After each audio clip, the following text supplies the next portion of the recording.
She says we're live. All right, we're good. Okay, welcome. Thanks for joining me for lunch today. So today we are making instant veggie ramen. So packets of ramen, which is a very common pantry staple for myself and for a lot of folks. It's gotten very popular over the last couple of decades. And typically ramen has a lot of sodium. So we at Cooking Matters decided to redo a recipe in a way that has a little less. And we'll calculate the sodium difference in a second. But I'm just going to go ahead and talk about what we're doing today and what this recipe is. So many of you have the ingredients and the recipe list in front of you, but I'll go ahead and go over it in this video. So you can use packets of ramen, or you can also use frozen ramen. It's all kind of the same. They're just, frozen ramen can be held for a long time as well. And so packet ramen, I have both because ramen is a staple for myself. It's the one, one's frozen and one's dry. Is that right? Yeah, one is frozen, and I think this is like flash fried. These are the instant. They're both instant. But I'm going to go ahead for this recipe, and today I will use the packaged ramen. Is one cheaper, Gina? I actually have not done the math on that. I do know that I feel like I'm using less packaging when I get the frozen one, because usually they come in a lot of little packs in one giant pack. The plastic on the frozen is a little smaller and thinner and less colorful and everything. So there's just a whole lot less emphasis on their packaging. So I just feel like I'm saving on packaging when I get the frozen one. Yeah. I think maybe, honestly, the block ones are a little chewier. So the texture is slightly different. Yeah. Good to know. So I'm going to use these today. And this is where we will be doing the sodium savings. So instead of the packet that comes in with the this pack, the instant ramen pack, we're going to go ahead and use miso paste. I am using the reduced sodium one, and accompanied with soy sauce. This is tamari. It is the gluten-free version of soy sauce, but it tastes pretty similar. And I am not gluten intolerant, but this just had the least amount of sodium among all the soy sauces, so I went with this instead. So yeah, so instead of the packet, it's going to be miso paste and soy sauce. That's our secret. Could you share what is in miso paste? Like, what is it made out of? Soybeans. So it's a lot of soy going on. And that's what soy sauce is made out of too, right? Yes, exactly. They're fermented soybeans. I do not know the exact process. No worries. But miso paste can be held, you keep it in your fridge, and it can be held for quite some time. So you can have this on hand, not just for when you want to make ramen, but for any kind of like flavoring or base to maybe a curry or a stir fry or anything. It's quite versatile. So this is really good to have on hand. When we are making ramen, instead of using the packet, there's different kinds of miso paste you can use. There's the really dark red one, and then there's this more white beige one. If you want something that has really, really deep flavor, the red and darker one will have a deeper, darker, richer flavor. For myself, I use a lot of miso paste, and I have currently this beige one because I just wanted to change it up just for this recipe and this week. So anyways, I'm going with this, but you can go with any other miso paste. Play around with it, see which one is your favorite. The darker one is richer though. Okay, so the cool thing about veggie ramen recipe is that there are so many pieces to this ingredient list that you can change out. I already talked about how you can use different kinds of ramen blocks, but the toppings that I'm using today are going to be green peas frozen and frozen corn. I went with fresh shiitake mushrooms. Mm-hmm. It's a very affordable recipe, so I decided to spring for the fresh shiitake. I'm gonna use some fried red onions as topping. I love those. And white pepper. Mm-hmm. And sesame oil, which is in my fridge, but I'll show you when we're done making it. So if anyone is making this with us today or wants to make it in the future soon, make those ramen eggs. So I am not a professional in making ramen eggs. They're not really pretty, but they are edible, and we're going to use them today. But here they are. I did this last night, and it's been in the fridge. What this is rice vinegar, soy sauce, and water. And that's what the marinade is. And I put it in a Ziploc bag, made sure all the air was kind of out before I kind of sealed the top. And yeah, so it was there overnight, but you can also make this a few hours ahead. And are those hard boiled eggs, Gina? I Like tried medium? to soft boil. Soft boil. Or Awesome. medium. So we'll and then see I think what there's happens. instructions for that in the recipe this week as well. So if you want to make your own ramen eggs, you can try it out too. It is optional, have to have the ramen egg in it, but it does make everything look really pretty. And the other parts of our ingredients list is, we have the instructions for how to make ramen egg are in the recipe, but it is equal parts rice vinegar, soy sauce, and water. And then that's the marinade. And I made the hard-boiled egg first, and then I put it in this marinade, and I put it in there overnight. I just saw a question in the chat about how do we make it. Okay, so I'm gonna go ahead and get started. I'm gonna clear off some of this, get it out of my way. Okay, yep. And what I also have laid out is my knife and my measuring spoons. Again, I'm not going to use it. I'm just going to eyeball it, put it in the distance, so I don't have to watch it. And I have my measuring cups. I know I'm going to use about a quarter measuring cup and a full cup. Oh, and another tip that I like to share is that if I know I'm going to use and boil water, I actually like to pre-boil water just to get that going, and it saves a few minutes, and that few minutes is pretty crucial. Let me show you really fast. If you have a kettle, go ahead, electric kettle, go ahead and fill that up and get that started right now. Okay. It really does. I know on my stovetop, it takes a very long time to boil water. So that's a really good tip. Mm-hmm. And the other tip is that I know that some people like to make their noodles separately from their broth because they want to take out some of that starchiness in the noodles and have a cleaner broth. That is also how you can do it. So you can just boil the noodles in a whole separate pot and then drain it and keep it on the side. But for this recipe, I'm going to go ahead and make the ramen blocks inside. Okay, so hopefully we're all set up. Sorry, the kettle's kind of loud. Is it loud? Can you hear me okay? I can hear you okay. Okay, so we're gonna go ahead and get started as usual with our aromatics, which is ginger and garlic. Oh, and onion as well. The recipe that we have is for 6 servings. I know that's a lot, and not all families require 6 servings. So such as myself, and I'm going to half that recipe. So instead of a whole onion, I'm going to use this is a half, a little bit more than a quarter. That's just my leftover onion.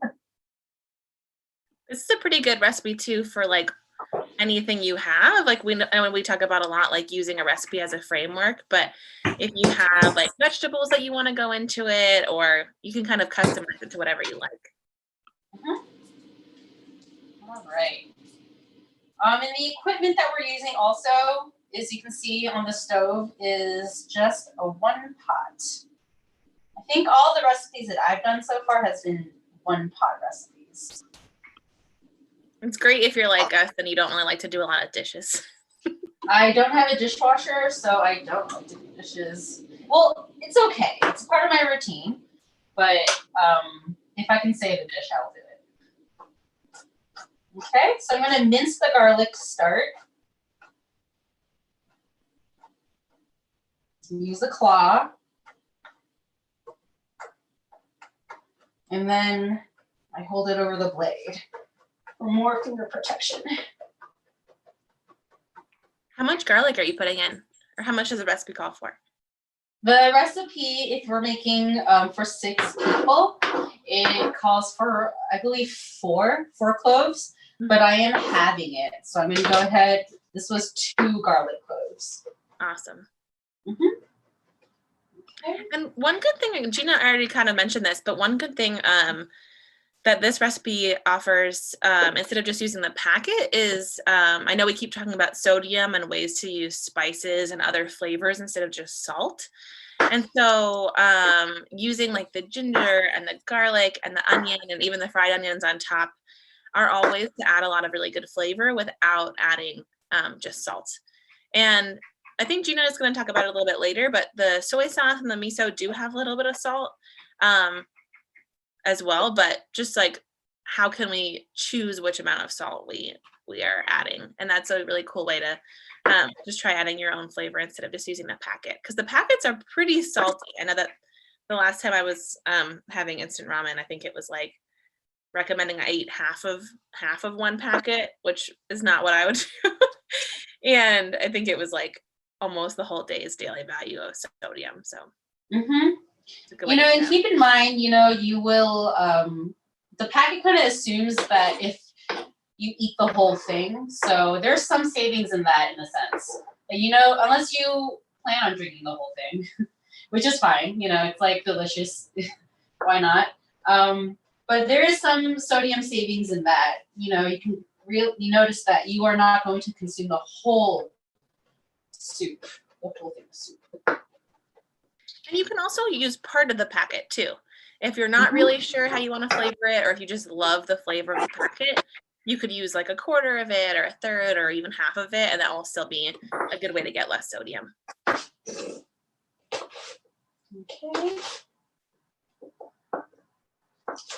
So the onion is, I would say this is an optional piece, but we are going to make this a very aromatic broth.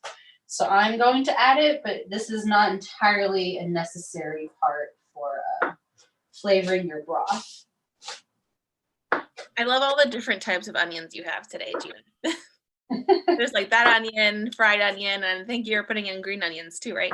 Yes, I will be doing that. Yeah. I just love the variety. Onions are great. Okay. A reason you would not use the onion for the aromatic portion of it is that if you want a more clean broth, which I think it has a lot more to do with the aesthetic. I like a good looking clean broth, but today we're going to go ahead and make it. You mean like how clear it is? Yeah. Okay. Yeah. Thank you for clarifying that. Okay, just about done. I am roughly dicing these. I know I'm going to be consuming these pretty cooked up and in a soup, so I don't have to really concern myself with the bite-size-ness of it all. And it will be cooked to a point that all pieces will be cooked through. So, yeah. Okay. I saw like a quote one time that was like, I don't know if I've already mentioned this, but that was like, or maybe you told me about it, Gina. I'm forgetting. But that was like, sometimes I like to cook garlic, onion, and ginger and then decide what I'm cooking. Yes, I did send that to you. Yeah, I loved that. I really relate to it. Like, I feel like once you have those flavors, just like, that's such a good canvas for that. Oh, that looks great. Okay, so once we have our aromatics done, I'm going to go ahead and get the stove going and warm up the oil. So I'm going to turn on the heat to about medium. And I will use my canola oil. And the recipe says 2 tablespoons. So I'm just going to use the cap. 2. Okay.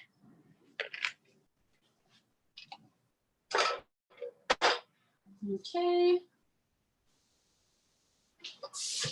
So how do we, I know we ask this all the time. How do we know when the oil is ready and warmed? Feel free to answer in the chat or on the YouTube stream. Yeah. It's harder to see in this pot. I know in the past I've been using my cast iron. Right. It's a lot easier to reflect.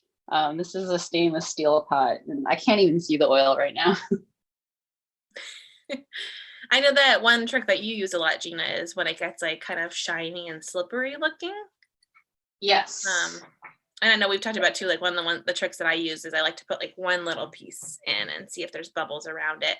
But some other people in class have shared that they put like a chopstick in to see if there's bubbles around it, or will like kind of safely flick some water in. Oh yeah, I see Leah in the chat saying that, putting some water in. So there's a bunch of different ways to do it. But it's really important that your pan and your oil are hot, because if it's not, your vegetable or whatever you're cooking is just going to absorb the oil. So when you want it to cook in the oil, you want the oil to be really hot. So there will be a couple of breaks as we wait for certain things to heat up. I'm going to talk about these green onions I have growing on my counter over here. There's a little bit of water, and I've been kind of regrowing these. I think I talked about this a few weeks ago, but what I do is I cut off what I want to use right at where they start splitting, and that way it kind of encourages the next growth to come up. So I'll cut these when I have another break. I think the oil might be done. I'm gonna go check. And so you're saying that you bought those at the store and then you are regrowing them? Yes, exactly. I've had those on my counter for quite some time, and yeah, I've cut a couple pieces off, and some of them have been regrowing. I like to do that a lot with I had like a lot of leeks this summer that we actually grew, and I really milked them. I got so many leeks that last summer. Yeah, look at these roots. They want that water. Okay, so doing a couple of things at once right now. I'm not sure how obvious it is. You got some bubbles? Can you see it? Yeah, I see it. Okay, awesome. I'm gonna go ahead and throw in the rest of our aromatics.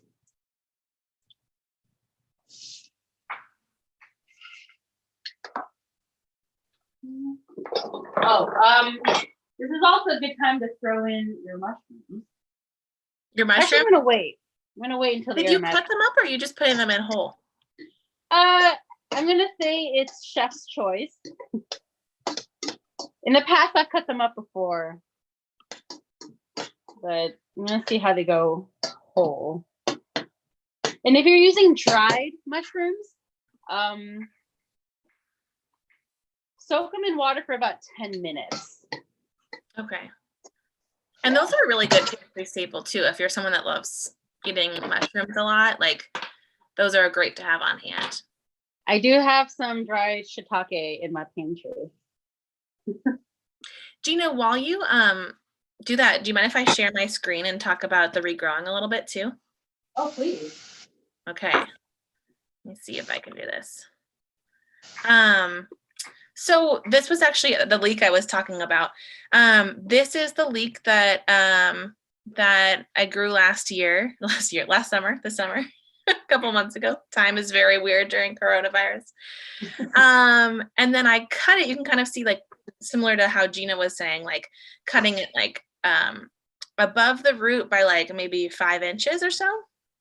And then I put it in water, and I had the roots in the water, but not most of the plant. I think I actually I can't remember. I think I put a toothpick in it to like keep it not fully submerged. And I had it on the windowsill, and just the roots in the water made the green part of the plant grow back. So I thought that was pretty cool. Yeah. It's a great way to save money. I just top one up all the way because I really like the white sometimes. I have a couple. I don't think I want to keep these on my counter for longer than a few weeks. After that, the water gets a little rancid. And it's good to change out the water a lot too, if you can. Yes. Yeah. And I really like the white part of the green onion. So sometimes I'll just eat it all and I'll have to buy more. But it's okay. I've made the bunch that I bought, a couple of weeks ago last for a few weeks. Yeah, even if you regrow it one time, it just kind of feels like, I don't know, I always feel like I'm hacking the system in like a really fun and exciting way. Suckers. Yeah, I feel the same. Okay, so similar to what I mentioned a few weeks ago, what I'm doing here is I'm blooming the flavors. Or blooming the aromatics. By cooking the flavors in oil, it really kind of deepens the flavor in our overall recipe because you're making it in fat, and fat lingers on your tongue longer. So when you cook things in fat, you're kind of infusing the pieces together. So I'm infusing our aromatics with the fat, and I am not caramelizing anything. I'm just sweating them. So sweating it kind of retains a little bit of that fresh flavor as well as kind of the cooked flavor. So I want both. Okay, so it looks just about done. I'm gonna throw in my mushrooms, mix that up a little bit.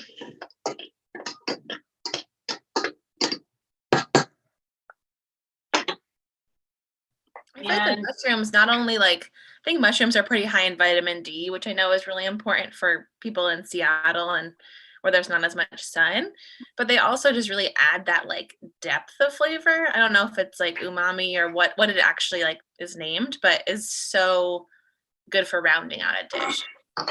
Yeah, I love it. I'm going to, what am I going to add? Water, miso. Okay, here we go. So it's just about done. I'm just about to add the water into it. But before I do that, I'm going to measure out how much miso I'm going to be using. So for this recipe and for myself today, I'm having the recipe, packing it, and so I'm only going to use 1 tablespoon of miso. Okay. And then we keep that nearby. And then I'm going to use 2 tablespoons of soy sauce. I'm going to keep this nearby as well, near my pot.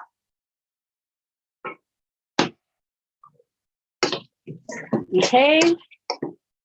Turn down the heat a little. So I'm going to do 4 cups of water. There's a question in the chat. What's the best place to buy miso paste? What do you think, Gina? Most any Asian store would have it, but honestly, I think I've seen them at Safeway and at Red Apple, my local grocery store. Most places have miso paste, but if you want to guarantee getting miso paste, and especially a selection of it, you should go to the closest specialty Asian store. I will go to Wajimaya at times. I think that's my big name Asian specialty store. I've gotten it, like you mentioned, a couple of stores. I've gotten it at QFC before, and I think at Fred Meyer I've gotten it too. I wonder, price-wise, and choice-wise, I think anywhere where there's more options, so a bigger store or a specialty Asian store will have more of a selection. And I think usually when there's more of a selection, there's better price options too. I'm going to go ahead and add. That's really loud. I'm going to add my miso paste right now. It comes out in a clump, and this is something that I call this fishing for the clump. So you throw in the clump, and it's, not quite boiled yet. And in order to kind of help it break up and boil, you kind of keep looking for the clump and just grabbing it, breaking it up. Where'd it go? I found it again. See? Yeah. Fish for the clump as the water starts to boil up again. Okay, I added the miso paste. I'm going to add the soy sauce now.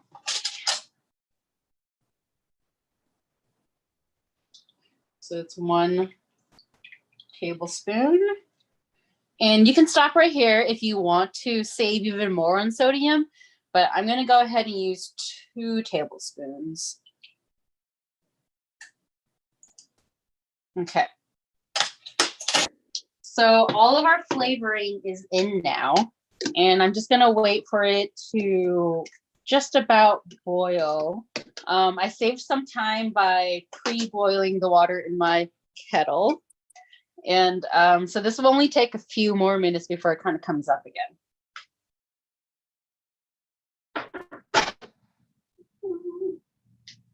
So one thing that I think is really interesting, like the history of ramen, and I know that there's like many different types of ramen. Like you can go to a restaurant and get ramen. There's so many different options of vegetables and proteins you can get. Obviously, there's instant ramen. Yes. You can add anything to that.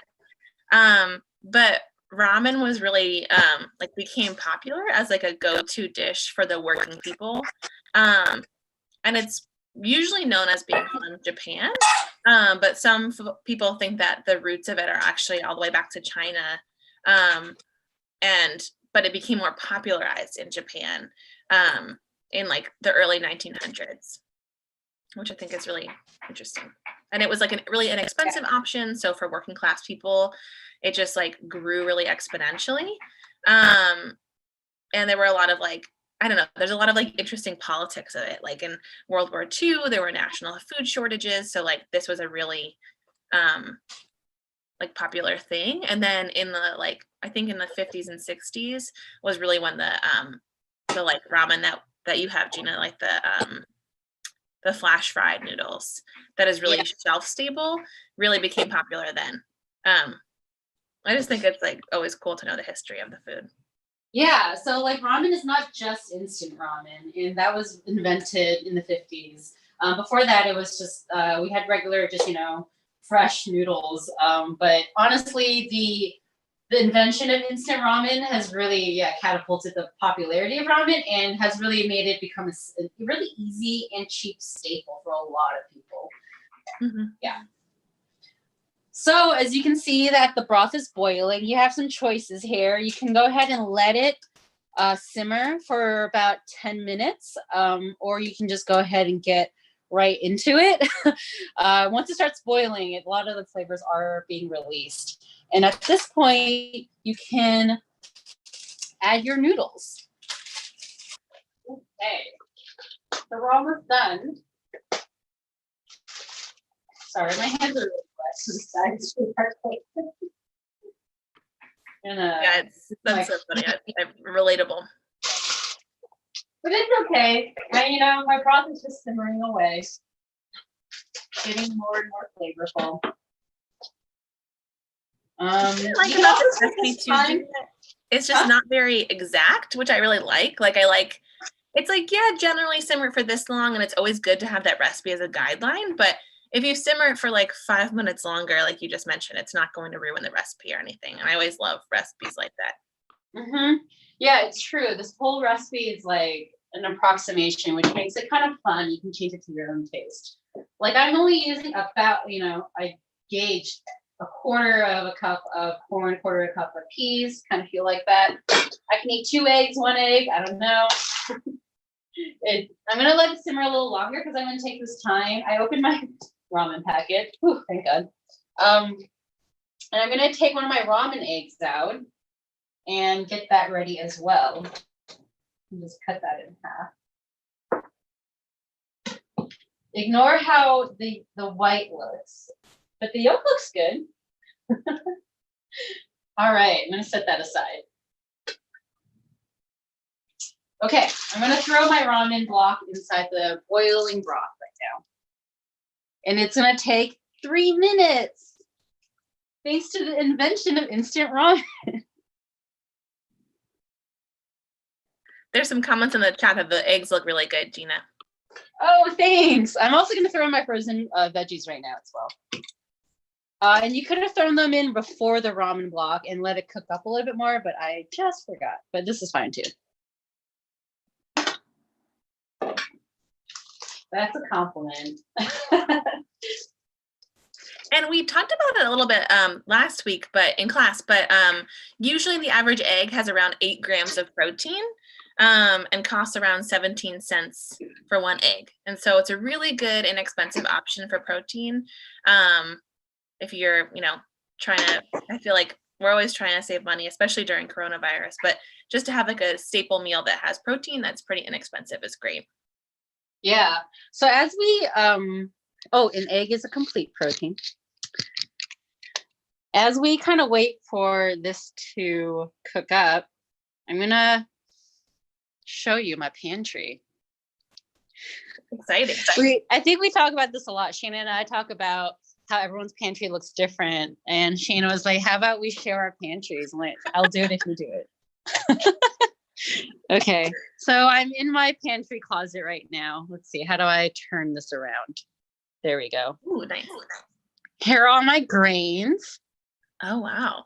I like to put what I want to eat right in front, right here. So on my docket for what I'm going to eat soon is salmon chowder, some couscous, black beans, pesto, and canned mackerel. But I have all my grains right there. I have some aromatics. I have spices. I have dried scallop. Here's my dried shiitake. Oh, nice. And where do you get those, Gina, usually? I get them at, most local Asian markets. Awesome. My pasta, canned chicken, some box meals, rice vinegar, and some canned veggies down here. And dried mushrooms, more dried mushrooms. That's my, there's more to it too. Here's my Where's your spices and your oils? Ooh, yeah. Here are my spices. Here are my mixes. And then here are my oregano. Thyme. Oregano, yeah. What things from this meal today, Gina, are in your pantry usually? I make ramen a lot, so I have all of this ready to go. Like white pepper, I have fried red onions, and I also have seaweed. But I'm not going to make that today. And if I want my soup to be spicy, I add a little bit of dried red pepper. That sounds amazing. Yeah. Sometimes I throw in dried slices of fish. Ooh, that's awesome. I won't do that today. Dried fish is a really cool pantry item. And then here's my baking stuff. That's awesome. And then my fresh things are down here. I have the same little kitchen island. My little kitchen island, my coffee table. Gina and I always talk about how our houses are very similar because we work together and you kind of morph into one person. We've become one. I can show some of my pantry. I do live in a house with 3 other people, and so you might see some of them on this journey. So the noodles are done. So I'm going to turn off. That was about 3 minutes. I'm going to turn that off, and I'm going to fish out the noodles first, and I'm going to plate that, and then I'm going to pour the broth into it after I put the rest of my toppings in. So one thing that's often in our pantry, it's kind of funny because it happened by accident, but we always have a lot of eggs. So this is our fridge that we share. Yeah. So we've got 60 eggs right now. We also have a lot of non-dairy milks because a lot of us can't really digest dairy. We have got oat milk, coconut milk, peanut butter. We also go through a lot of bread. We're a big fan of this white sourdough bread. We've got hummus. We've got a whole bin of cheese that are all different cheeses, even though it says flour on it. Yeah. And then we have a lot of shared things like yeast. So we do a lot of baking in the house. We have tomato paste, which I really like buying in this tube because it doesn't go bad as quickly as the can. A common house favorite is tamarind paste. Nice. One thing that's pretty important for us is actually like we go through a lot of lemons and limes, but we also have lime juice and lemon juice. And then we have non-dairy butter and dairy butter. And then we've got a lot of baking stuff. So cocoa powder, sugar, flour. We have a lot of like non-wheat flours. And then our proteins are kind of down here. So we've got dried beans, like dried chickpeas, dried kidney beans, dried black beans, and dried cannellini beans. And we've got quinoa, pumpkin seeds, peanuts, white rice, brown rice. One of my housemates made some granola. They made granola? Yeah, and it made our house smell great. And then we've got some of our spices and oils, and then our backup spices up there. Oh, and I think there's also like one other. We have a lot of sections of shared food. This is my favorite one. You can kind of see there's lots of beans up there. I also have some fried onions and like sauces. So it's kind of cool to see how everyone's pantry is different. Like for me, I don't feel like I have, a stocked pantry unless I have eggs, but someone might have like a different pantry. Or I love having like sweet potatoes and onions and garlic, ginger. Yeah, everyone's very different. Okay, do you see that? Yeah. That's a very thorough tour. Thank you, Shayna. You're welcome. I didn't show you my fridge yet, but I can do that after this. But if anything, the noodles are done. While Shayna was doing her tour, I finished up plating my ramen. Ooh, oh my gosh. I haven't put the broth in there yet, but I put the fried red onions on the very edge right there. Let's see. Hold on. I'm going to move her to the next camera. Is it better like this? I could see it well either way, and it makes me want ramen. So what I did is that I fished out with my tongs. I fished out the noodles and put it in my bowl first, and kind of set up all the toppings. And I use a slotted spoon to get the rest of my toppings and put it on top. And then once I have everything in there, then I take the pot of broth and I pour it, and I aim for. This is not like important. You don't have to do this, but I aim for the fried red onions just to like get them soaked for sure. Pour that on top. Yeah. And as you can see, I'm not using the whole thing. I'm just pouring as much as it covers the noodles. Okay. So it looks so good, Gina. The thing is that it's very easy, and it's very easy to make look really good. So I'm going to go ahead and add my... It's very like beautiful too. What was that? Sorry, is that the white pepper? Oh yeah, I'm going to add the white pepper on top. And the last thing that needs to happen in my household is... Oh, yes. There's some really comments in the chat that it looks really tasty, and you're making people hungry, Gina. This is not an oil that you cook with. It's an oil that you add flavor to things. So it has a very low smoke point, actually. So we only recommend that this is a flavoring oil. They are also very expensive. I got this from Grocery Outlet. They tend to sell really large bottles of oil. Anyways, Gina's like favorite topping is sesame oil and white pepper in pretty much anything. So it has one of these tops because I use it so much. Anyway. Just drizzle it on. Sesame, I think, is one of the best flavors on most things, but especially on ramen. Like, have you ever toasted some sesame seeds up and added it? Yes, that is delicious. Yeah, so I didn't quite go through the sodium, but I'll go ahead and go through it now. So in this packet, if I were to have used this, it would have been, I'm not sure how clear that is, but 78% of your sodium. Just for the one packet? Just for this one packet. But how many milligrams is that? It is 1,820 milligrams. Wow. Yeah. So with this miso, 1 tablespoon, as you can see. I'm not sure you can. I can't see it actually. But I'll tell you, this 1 serving is 1 tablespoon, and it is 500 milligrams. Okay. Much more manageable. And what is that percentage of your daily diet? That one is 21%. Okay. And then I also added soy sauce, and 1 tablespoon of that is another 20%. So that is together 41% if I were to use only 1 tablespoon of soy sauce and 1 tablespoon of miso, which is enough. And you can rely on those aromatics that we, bloomed earlier to kind of like cover that, all that flavor richness that you want. But I used 2 tablespoons of soy sauce in this recipe. So overall, it is 61% sodium, as compared to 78%. If I were to, so still pretty high, but good to like be in control of how much you add. Because if you wanted to make it an even lower sodium, you could, take out some miso or, add less of the soy sauce. Yeah. But good to know that this is still like a higher sodium meal. Yeah, sorry. No, go ahead.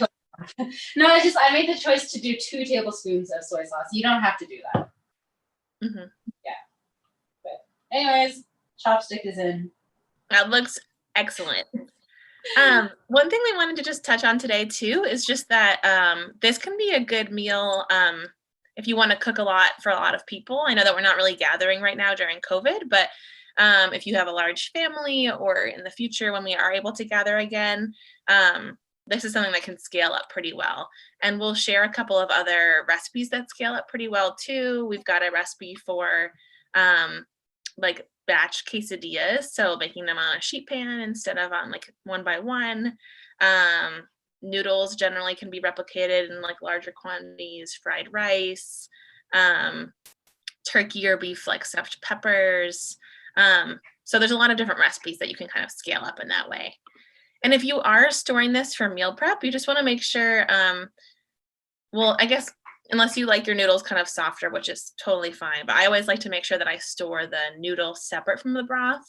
It has like a better texture that way.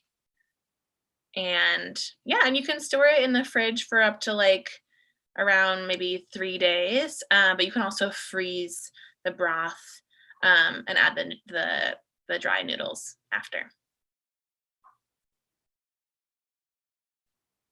Great job, Gina. That looks so good. Oh, you're muted. We can't hear you. This is one of my pantry meals, and I'm happy I got to share it with you all. And good for this like cold weather that we're having too. Absolutely. Yeah. Absolutely. That's awesome. Okay. Well, that wraps it out. I hope that was enjoyable and educational at the same time. I will see you all on Tuesday. Awesome. See you Tuesday for our last class. Last class, but not remember the to bring your recipes, your favorite family recipes. Yes. Keep that in mind. What do you want to share? I shared mine. This is Gina's next one.